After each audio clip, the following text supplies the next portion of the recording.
ಮಳೆಗಾಲದಲ್ಲಿ ಜೋರಾಗಿ ಬೀಸುವ ಗಾಳಿಗೆ ವಿದ್ಯುತ್ ತಂತಿಗಳು ಮರದ ರೆಂಬೆಗಳಿಗೆ ತಾಗಿ ಅವಘಡ ಸಂಭವಿಸ್ತಾ ಇರುವುದನ್ನು ತಪ್ಪಿಸುವ ಉದ್ದೇಶದಿಂದ ಮುಂಜಾಗ್ರತಾ ಕ್ರಮವಾಗಿ ಮರದ ರೆಂಬೆಗಳನ್ನು ತೆಗೆದು ನೀರು ಹರಿದು ಹೋಗುವಂತಹ ತೋಡುಗಳಿಗೆ ಹಾಕಿರೋದಕ್ಕೆ ಸ್ಥಳೀಯರಿಂದ ವ್ಯಾಪಕ ಆಕ್ರೋಶ ವ್ಯಕ್ತವಾಗಿದೆ.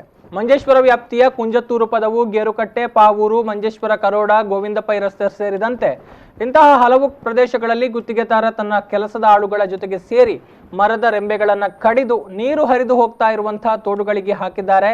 ಗುತ್ತಿಗೆದಾರರಿಗೆ ಸೂಪರ್ವೈಸಿಂಗ್ ಮಾಡಲು ಜೊತೆಯಾಗಿರುವಂತಹ ವಿದ್ಯುತ್ ಅಧಿಕಾರಿಗಳು ಹಾಗೂ ಸಿಬ್ಬಂದಿಗಳು ಕಂಡು ಕಾಣದಂತೆ ಕುರುಡನ್ನ ಪ್ರದರ್ಶಿಸ್ತಾ ಇದ್ದಾರೆ ಅನ್ನುವಂತಹ ಆರೋಪವನ್ನ ಊರ ಮಂದಿ ಮಾಡಿದ್ದಾರೆ.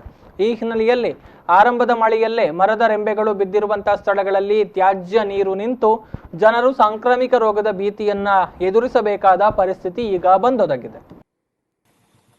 മഞ്ചേശ്വരം പഞ്ചായത്ത് പരിധിയിൽപ്പെട്ട കുഞ്ചത്തൂർ പദവ്, തൂമിനാട്, ഗേറുകട്ട, മച്ചമ്പാടി, ഉദ്യാവരം, അതുപോലെ കജ, കനില പോലുള്ള സ്ഥലങ്ങളിൽ മാലിന്യങ്ങൾ കുറച്ച് മാസം മുമ്പ് തൊഴിലുറപ്പ് ഉദ്യോഗസ്ഥർ വൃത്തിയാക്കിയിരിക്കുകയാണ്.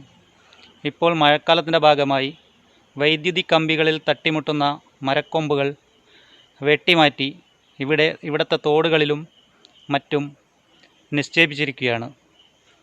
ആയതിനാൽ മലിനജലം ഒഴുകാൻ ബുദ്ധിമുട്ടാവുകയും അത് കെട്ടിനിൽക്കുകയും പകർച്ചവ്യാധി പിടിപെടാൻ സാധ്യത ഉള്ളതിനാൽ എത്രയും പെട്ടെന്ന് ഇതിവിടെ നിന്ന് നീക്കം ചെയ്യണമെന്ന് അധികൃതരോട് നാട്ടുകാരനെന്ന നിലയിൽ ഞാൻ അഭ്യർത്ഥിക്കുന്നു.